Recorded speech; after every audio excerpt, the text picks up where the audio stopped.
ran over my toe with the chair. Good morning everyone, and welcome back to my channel. If you're new here, welcome to my channel. I'm your digital crafting bestie on the internet. Today we're gonna make these really cute viral Pinterest scrunchies that I've been seeing everywhere. I can't wait to make them with you. We're gonna make them in Blender today, and you can apply these to any 3D model that you might be using, but today I'm gonna focus on VR chat creation. I'm also going to show you how to texturize these scrunchies without using any specific software. So you can do this in GIMP or Photoshop if you have it. Like, even your grandma could do this. So I've got my Blender prepped. I'm going into my Notion where I keep all my 3D projects I want to create. I'm going to grab that image of the scrunchie and import it into my Blender for a reference image. I don't want to copy this exactly, but I want it to be pretty, the likeness to be pretty fair here.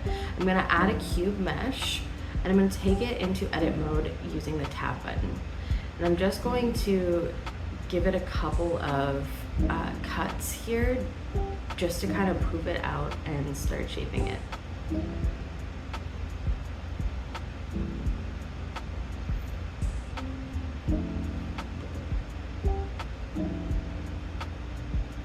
I'm going to duplicate this by pressing Shift D. So this is just going to add some dimension to the scrunchie. Then I'm going to delete the faces in the center and then just connect them so it's all one mesh.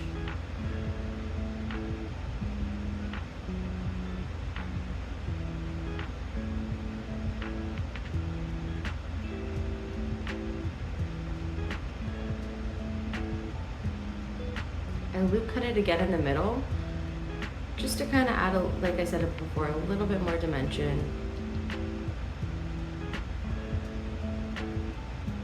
And this will help when you subdivide it.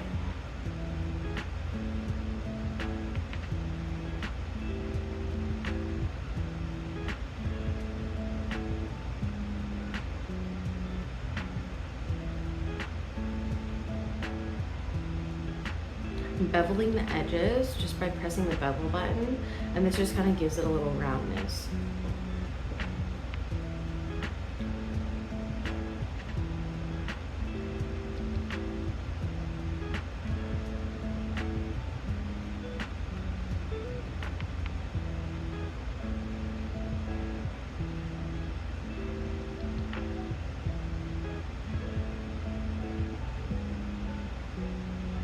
I've extruded the edges, and I'm just gonna line up the vertices here just to make sure that when I do create an array of objects so it can form a circle, that they're going to attach. So I'm just kind of playing with that until I get it perfect. I'm just gonna make sure that that side attaches perfectly. And it's all even. I'm going to delete the inner faces because we don't really need them.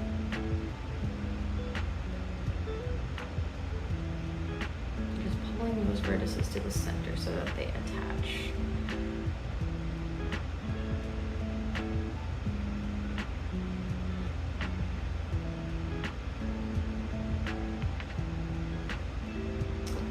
There we go. Creating another loop cut just to poop it out a little bit.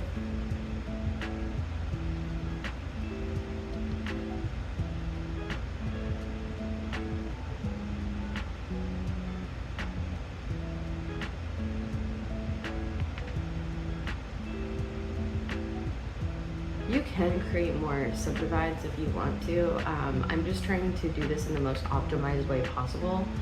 And I think for 3D models that are being played in game, you don't really need a whole lot of detail. You can always add details at the end with your texturizing.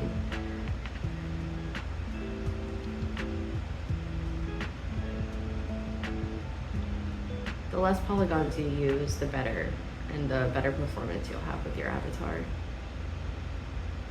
Okay, so now we're making the arrays here. And I figure I like what that looks like.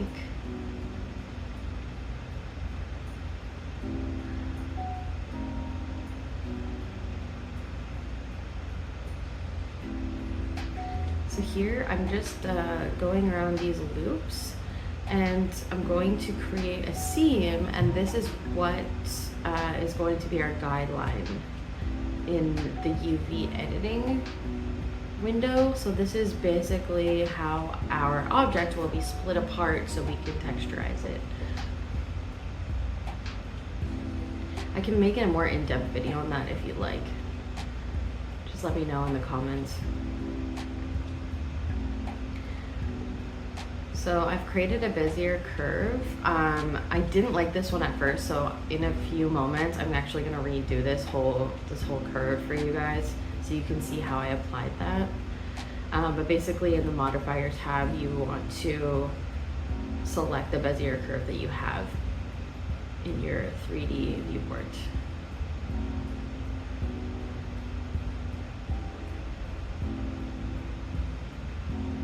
So I'm playing with the shape, making sure it's actually gonna look good in the arm, and it's looking a little bit flat. It needs a little bit more dimension. So what I'm gonna do is just kind of resize it. I'm gonna rotate it around.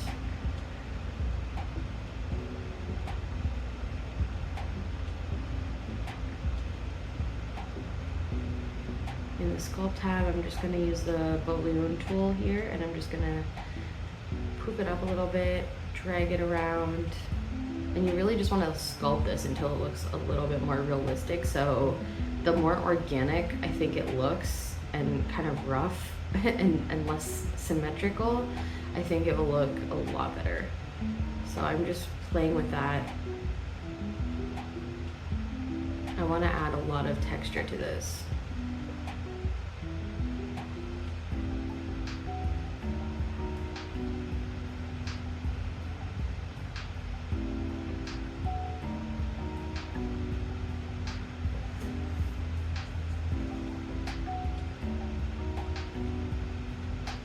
There we go.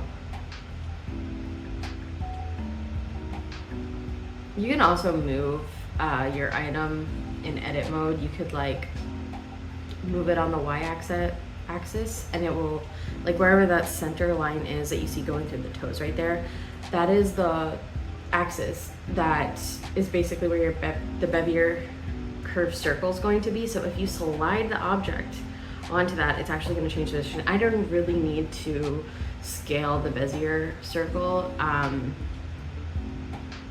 Yeah, I'm kind of looking back on that saying, I don't really understand why I did that way, but that's a user error. So you don't have to do it that way. But it doesn't really matter. Both ways work.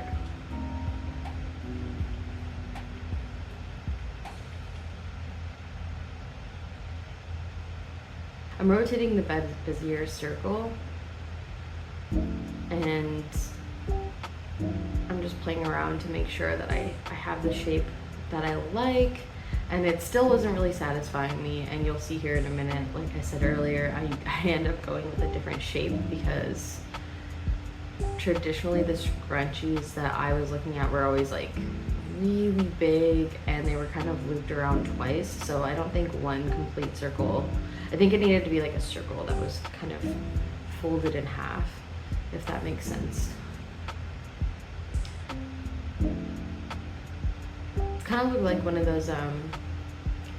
those wrist protectors that you use to wash your face. Okay, here's the Bezier curve that I realized that I really wanted to try the shape of. So I'm just kind of manipulating those poles, making a circle, and as you can see, I've twisted it almost like it would be twisted up in your hair. I think that would make it look a lot better. Ah, there we go. So now we have, like, this is a much better shape. This is the structure that I was hoping to have. So just rotating it again, I'm just gonna slide it into position. And it's gonna need a little bit of tweaking here to get it just right. But all in all, that's already looking so much better, as you can see. It just adding that little bit of, just a little bit of extra detail.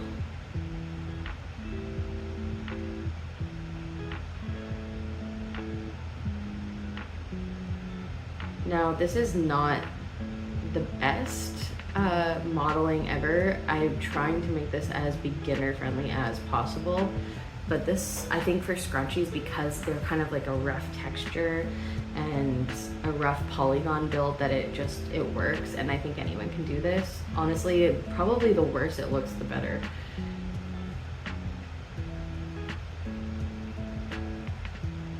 You really don't want it to look too perfect.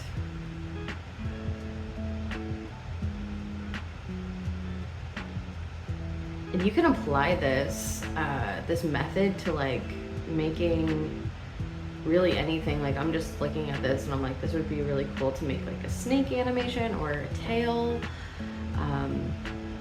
For any creatures you might like to make, or if you're just doing like video editing. This doesn't just apply to 3D modeling for gaming. Like, this is art.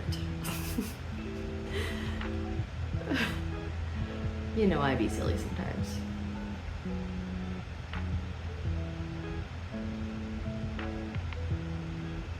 Great, so I unwrap this in the editing mode, and I'm just gonna change the islands around just to organize it. Now, in theory, you kind of want to use as much surface as possible. I like to add my branding to this, so I'm trying to keep that in mind.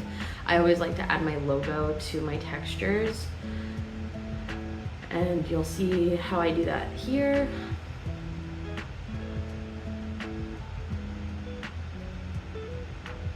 And then I export it. I export the UV, and I'm gonna open it up with Photoshop. Now you can do the same thing with GIMP. I'm not super familiar with GIMP. I used to use it in the past, but it's generally a free version of Photoshop, so you can do this exact same thing. So you're gonna select all your islands here, and I'm just gonna show you how to make a quick layered mask. So we're gonna press the masking tool, and there you go. It's instantly cut out for you. It's that simple. So also, if you go to Canva, it's great. A lot of designers don't like this, but I'm gonna look up seamless patterns, and I'm just gonna look up a seamless checkered pattern here, and it has so many options. Like, you really don't need to be spending time to make patterns in Photoshop. You can just honestly just do this. It's really quick. It's really quick for something like this. It's super easy, super simple.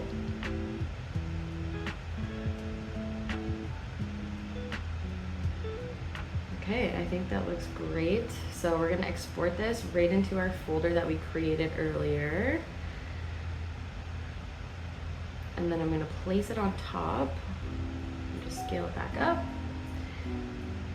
And you honestly could just do this. I'll show you how this works. So there's a new material there, and you just hook it up to an image texture, find it, upload it, and that itself, that's good enough. If you wanna stop here, you really don't have to take it further than this, but I'm gonna show you how to just add a little extra detail, really easy, really quick.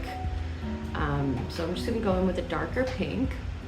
I'm gonna select my islands again. So I'm gonna go into my selection tool. Where is it? It's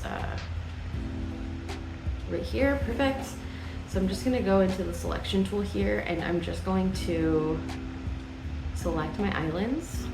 And then I'm going to go into the select window and modify it and select border of, I think I like 30. 30 works really well. And then I'll just fill. You just fill it, and this is just gonna add like that little stitching line. There's better ways to do this, but for a beginner, this is the quickest, easiest way. So then I go in and I upload that, and see how it just adds that little bit of detail, so it kind of looks like the picture. It has that little stitch.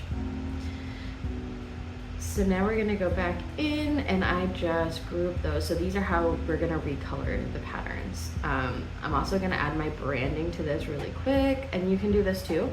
So you're just going to add the layer mask to that group of the pattern and the stitching, and then you're gonna fill in your brand colors into the back with another layer.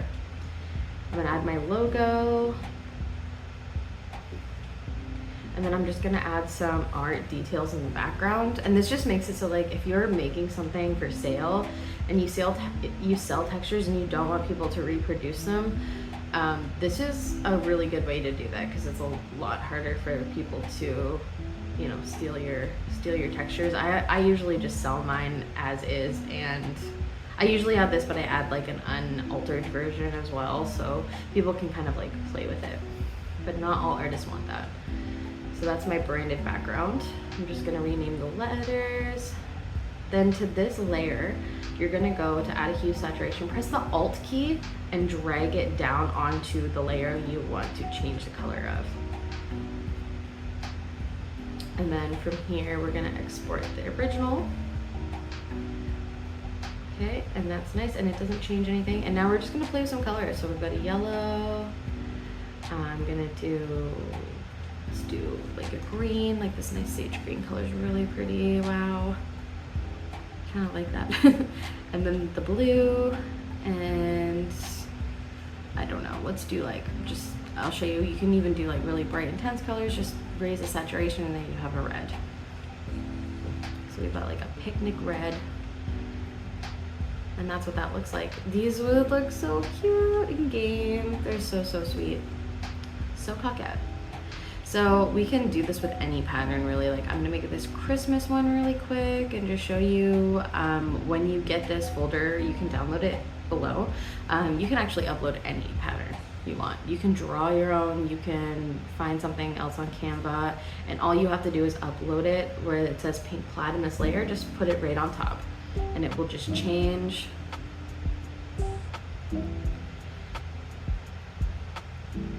There we go. That's beautiful. So now we're gonna get ready for an export. I'm just gonna delete everything I don't need.